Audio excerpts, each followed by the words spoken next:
Fare mining partendo da zero, episodio 1. Buongiorno ragazzi e ben ritrovati. Oggi vedrete il primo episodio di una serie di 3 episodi nella quale vedremo proprio come minare Bitcoin. Quindi partiremo da zero, dal vedere che cosa serve per minare ed arriveremo proprio a collegarci ad una pool e a minare Bitcoin. Non sarò solo, lo vedrete, sarò in compagnia di Gabriele Vernetti, che è un core developer di Stratum V2, lo avete già visto e lo avete già conosciuto nel video in cui abbiamo parlato appunto di Stratum V2. Io non mi dilungo troppo, vi ricordo solamente se il video vi piace, se la serie vi piacerà, di lasciare un bel mi piace, di iscrivervi al canale e di scrivermi nei commenti che cosa ne pensate e se voi eventualmente siete già dei miner. Vi ricordo anche che se apprezzate i miei contenuti potete offrirmi anche solo un caffè utilizzando il QR code che comparirà durante i video oppure sfruttare il Lightning address presente in descrizione. Io vi lascio all'episodio e buona visione. Eccoci qua ragazzi, oggi siamo di nuovo in compagnia, non sono solo perché tratteremo un argomento veramente interessante, delicato e approfondiremo anche un pochettino grazie al nostro amico Gabriele che è un core developer di Stratum V2. Lo avete già conosciuto nel video che abbiamo fatto riguardante proprio Stratum V2 e oggi invece vedremo la pratica del mining, cioè faremo mining partendo da zero, arrivando proprio a collegarci a una pool e a minare tanti bitcoin che terrò tutti io e che non darò nessun altro.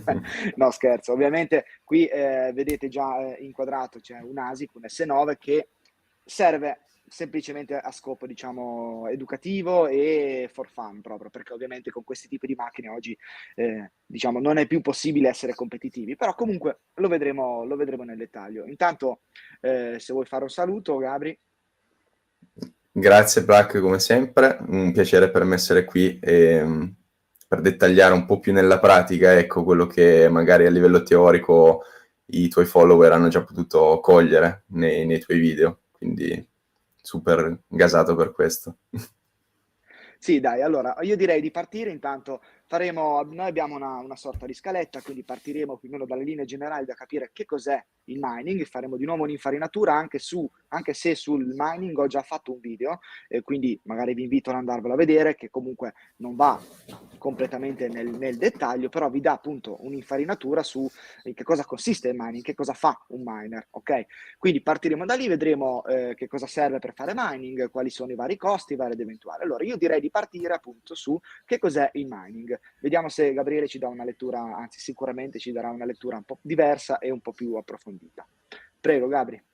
Assolutamente, allora vorrei usare come base una presentazione che ho utilizzato durante una lezione fatta al Politecnico, che era una lezione di 3 ore, ma proveremo a ritagliare proprio solo le parti essenziali, diciamo così, in questa diretta. Sì, tanto ti interrompo solo un secondo che dico a chi ci sta guardando che ovviamente questa qua sarà una serie, quindi faremo 3 episodi, diciamo, cerchiamo di suddividerli anche in modo tale che non diventi troppo pesante. Quindi oggi partiamo un pochettino con la parte teorica sul appunto che cos'è il mining e che cosa serve effettivamente. Allora, adesso ti condivido lo schermo. Sì. Ok, prego. Allora, appunto, questa mia lezione di 3 ore che accennavo prima, ovviamente è partita dal ripercorrere insieme agli studenti il perché il mining serve a Bitcoin. E quindi mi concentrerei esclusivamente su questo adesso, giusto per riallineare tutti. Allora, perché serve a Bitcoin il mining? Il mining serve principalmente per 2 motivazioni. La prima è quella che viene definita validazione delle transazioni, no?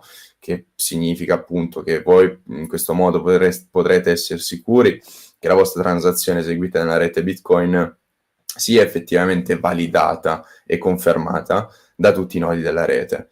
Appunto questo per evitare qualsiasi tipo di possibile double spending.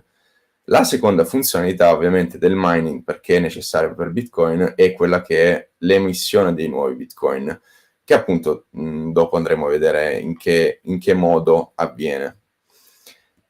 Appunto, per quanto metto, scusate, il full screen che si vede meglio. Per quanto riguarda quello che è la validazione delle transazioni, qui potete vedere la life cycle, diciamo, di una transazione, no? Appunto, voi utenti, di solito l'esperienza vostra è questa, scannerizzate un QR code col vostro wallet, mettete l'amount e schiacciate send transaction, invia. Da quel punto in poi cosa succede? La vostra transazione che avete appena firmato e confermato non è ancora stata minata, non viene ancora messa direttamente nei blocchi, ma va a finire in quella che viene definita la mempool di tutti i nodi della rete, che è appunto questa memory pool, quindi una memoria in cui tutte le transazioni pendenti, diciamo, vengono salvate temporaneamente. Da quel punto in poi, e ci ritroviamo a metà del diagramma, diciamo, i miner entrano in gioco. Quindi cosa fanno questi miner? Prendono la vostra transazione insieme ad altre transazioni dalla mempool dei propri nodi, impacchettano tutte queste transazioni all'interno di un block template, che è un concetto che abbiamo approfondito con Plug già nella puntata su Stratum V2, e con questo block template iniziano finalmente ad eseguire il loro lavoro, quindi a provare a trovare la soluzione alla proof of work per quel blocco. Una volta, in media ogni 10 minuti, trovata la soluzione, il miner propagherà questo blocco, che sarà un blocco valido che avrà risolto la famosa proof of work, a tutti i nodi della rete, che appunto dopo aver verificato la correttezza e la validità di questo blocco, lo aggiungeranno al resto della blockchain che ogni nodo conserva localmente. A quel punto, voi col vostro wallet potrete finalmente essere certi che la vostra transazione è stata finalmente inclusa in un blocco, inclusa nella blockchain e propagata a tutta la rete del network Bitcoin. Quindi si può Sì, esatto. Quindi arrivare sì, a quando, quello che è veramente la validazione finale della propria transazione. Sì, ricordatevi infatti che quando sul wallet vedete che la vostra transazione è partita, trovate o pending o unconfirmed. Questo vuol dire che magari dall'altra parte chi riceve vede già la transazione, ma anche lui la vede non confermata. Questo perché? Perché la transazione è finita, come diceva Gabri, è finita nella mempool, ma non è ancora stata confermata. Quindi se dovete fare una transazione magari per vendere o per comprare qualcosa, aspettate sempre la conferma. Quando ve la dà confermata vuol dire che è stata presa da un miner che ha fatto tutto il lavoro che ha spiegato Gabri e quindi è stata validata, la transazione è confermata. Fino a quel punto lì voi la vedete già nel wallet perché la transazione è stata mandata in mempool, ma non è ancora confermata, non ha ancora ricevuto, diciamo, la prova di lavoro che è necessaria per essere, diciamo, iscritta in un blocco. Esattamente. Allora, questa ovviamente è una delle due motivazioni, no, per cui il mining è necessario in Bitcoin. La validazione, appunto, ultimo accenno a questa famosa validazione delle transazioni, perché un miner dovrebbe includere la vostra transazione, non magari altre tra le migliaia e migliaia che risiedono in questa mempool temporaneamente.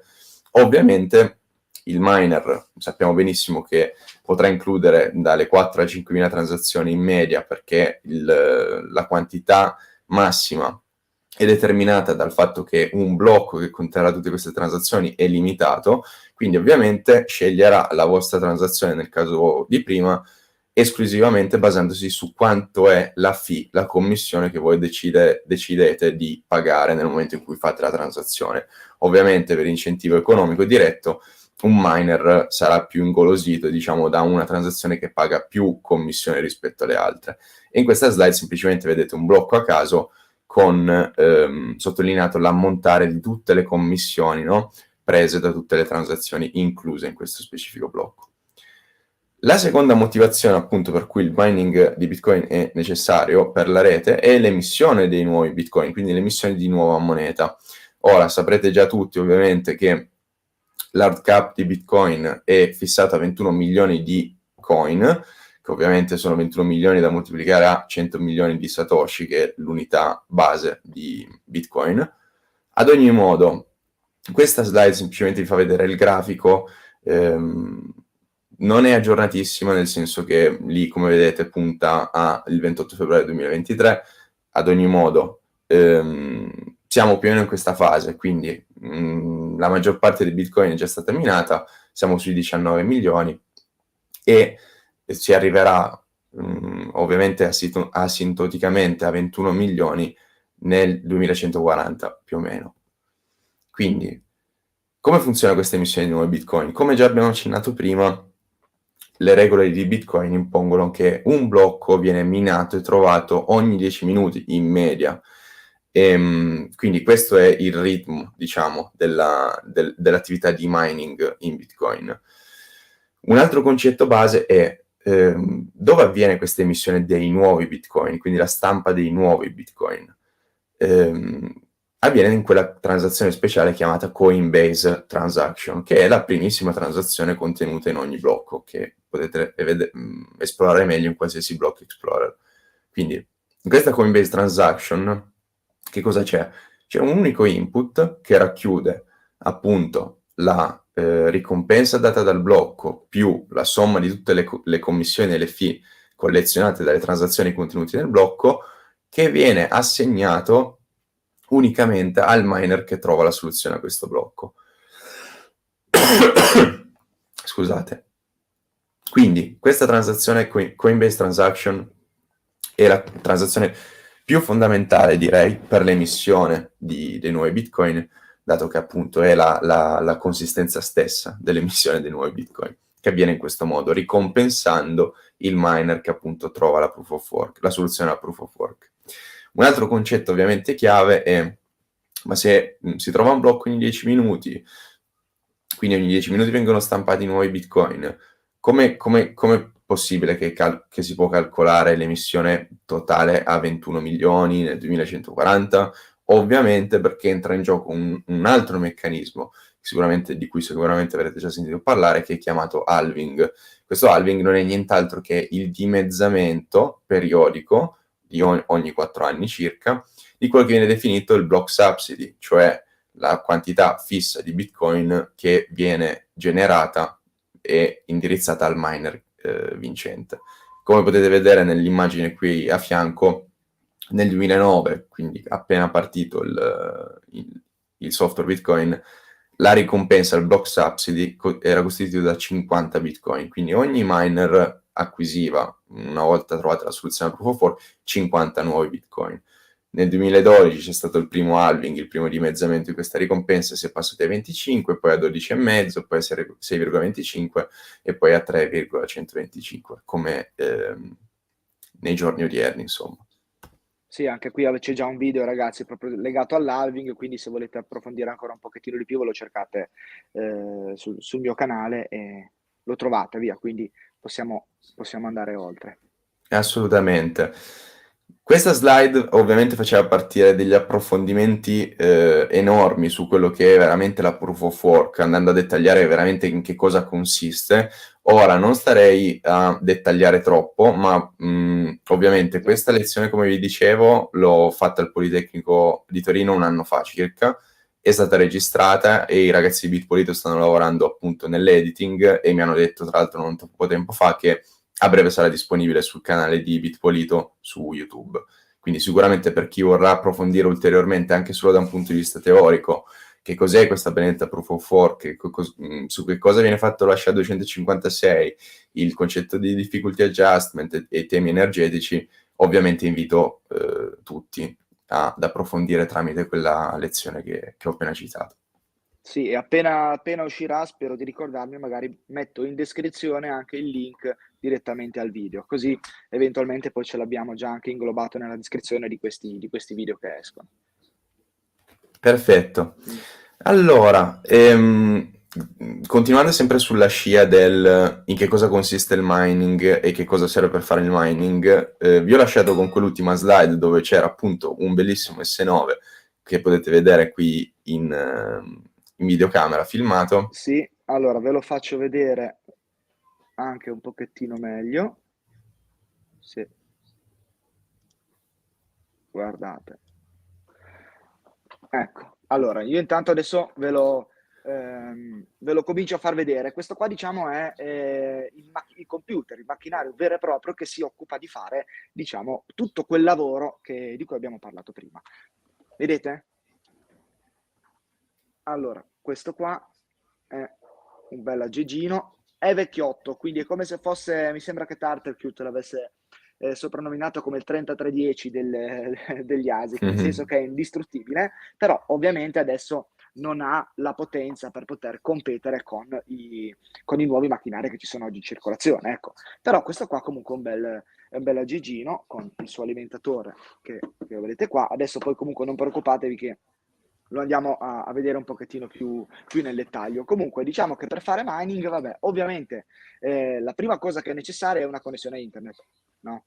Bisogna avere una connessione a internet. Poi ovviamente avere un PC per controllare il macchinario, poi l'ASIC, che è quello che vi ho fatto vedere adesso, che è veramente il cervello, è colui che produce la prova di lavoro, è colui che fa lo sforzo ed è colui che consuma la corrente elettrica, che è ovviamente la cosa nominata per ultima ma fondamentale, diciamo quella, diciamo come dire, quello che ci serve per eccellenza, ecco, che è la corrente elettrica, perché appunto questi macchinari qui consumano tanta corrente elettrica che vanno poi a trasformare in prova di lavoro e quindi in Bitcoin, no? C'è proprio un legame stretto che adesso non andiamo a approfondire qui con la corrente elettrica e la produzione di nuovi Bitcoin. Comunque questi macchinari adesso poi magari ci dici tu più o meno quanto consuma un macchinario del genere, ma per rendervi l'idea, allora, anzi vabbè lo dico io, mi sembra che qui sei su 1,6 kW,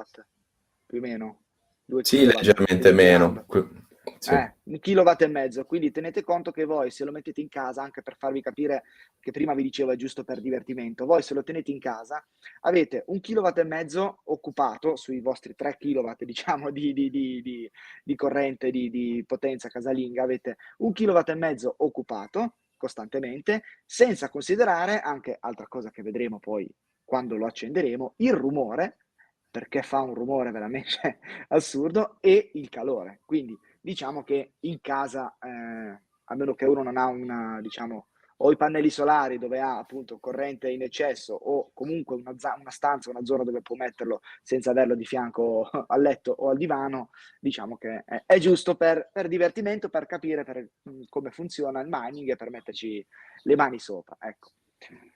E quindi diciamo che non so se vuoi aggiungere qualcosa su che cosa è necessario per fare il mining, tolte queste, diciamo, quello che abbiamo detto. Sì, sì, hai detto benissimo tu tutto, nel senso che l'accesso a corrente è il più economico possibile è una variabile fondamentale di quello che è il mining. La seconda variabile direi che possiamo racchiudere in quelli che sono i costi da avere insomma il più bassi possibili è il costo del macchinario, banalmente. E la terza cosa che già hai accennato tu è appunto la gestione di rumore e calore, che appunto non è una cosa da sottovalutare per niente e che ovviamente porterà a dei costi aggiuntivi, non in quello che è l'attività di mining, la gestione di queste cose. Quindi sicuramente per fare un overview generale di quello che possono essere i pezzi necessari e quindi anche i costi associati all'attività di mining sono queste tre cose qua principalmente. Sì, esatto, sì, sì. E per quanto riguarda i costi, allora io vi posso dire che un S9 come quello che vedete lì lo trovate attorno ai 200 euro, via. Possiamo dire che 200 euro è un prezzo, diciamo, corretto, tra i 200 e i 250, poi bisogna vedere le condizioni, però ecco, questa più o meno è la cifra alla quale andate incontro se volete una macchina del genere. Poi, ovviamente, se uno invece vuole avere un qualcosina di un po' più performante, perché magari ha un'altra struttura, perché magari ha la possibilità di avere corrente elettrica a basso costo, allora magari, ad esempio, diciamo lo scalino superiore, di solito vedo che ci sono tanti S19 in giro, che però lì magari usati si trovano già su cifra attorno ai 1500. Poi ci sono gli S21, i nuovi modelli che ovviamente si parte dai 3.000, 4.000, 5.000 euro per quelli nuovi e tutto, quindi si comincia poi a parlare di cifre veramente importanti dove diventa proprio un'attività industriale, un business, cioè quindi bisogna investirci dei soldi per avere poi un ritorno economico, cosa che con questo tipo di macchinario che vedete qua a schermo non avete. Quindi qui non avete di sicuro un ritorno economico, anche perché l'altro costo, appunto, come dicevi tu, Gabri, è quello della corrente elettrica. Quindi tenete conto che qui in Italia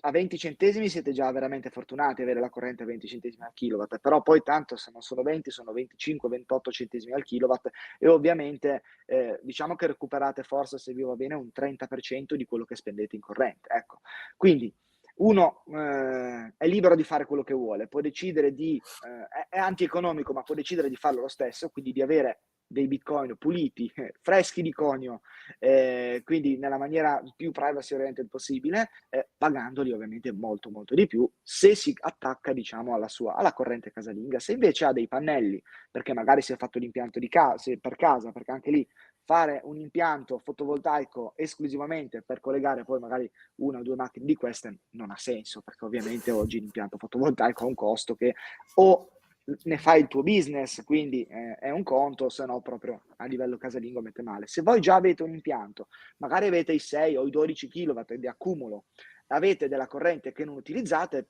pur di rimandarla, diciamo, rivenderla all'Enel o a chi per esso, allora potete magari prendervi qualche macchinario del genere e utilizzare la corrente in eccesso proprio minando Bitcoin. Quindi non è detto che dovete tenerlo acceso H24, ma magari di giorno, quando avete riempito le vostre batterie, avete le batterie piene, c'è il sole e avete la corrente che utilizzate in casa prodotta direttamente dai pannelli, ecco che l'accumulo voi lo potete utilizzare per fare mining.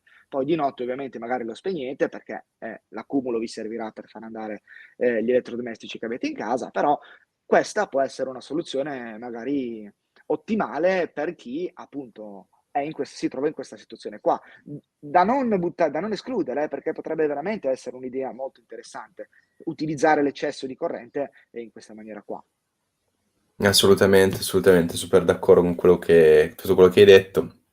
In Italia la vedo una delle pochissime soluzioni, diciamo, sensate, no? Quello di veramente Sì. utilizzare l'eccesso che uno può avere da pannelli nella maggior parte delle persone, appunto valorizzandolo in questo modo qua, anziché rivendere quell'eccesso lì in rete, assolutamente. Certo, certo.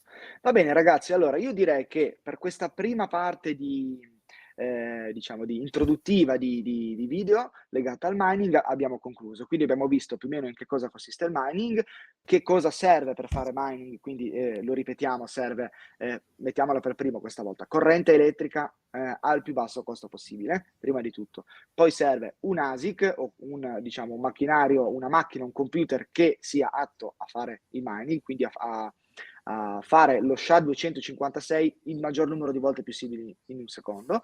Poi ovviamente ci serve, abbiamo detto, un computer eventualmente per poter gestire la macchina e la connessione a internet. Ecco, queste sono più o meno le cose necessarie. I costi, lo abbiamo detto, è un'attività antieconomica, quindi fatta per come la stiamo facendo noi in questo momento, quindi è solo per scopo educativo o per divertimento. Un macchinario del genere si aggira attorno tra i 180 e i 250 euro, se no poi per macchinari più performanti ovviamente si sale di prezzo, si va dai 1.500 per un S19 usato fino ai 3.000, 4.000, 5.000 euro per macchinari nuovi e più performanti.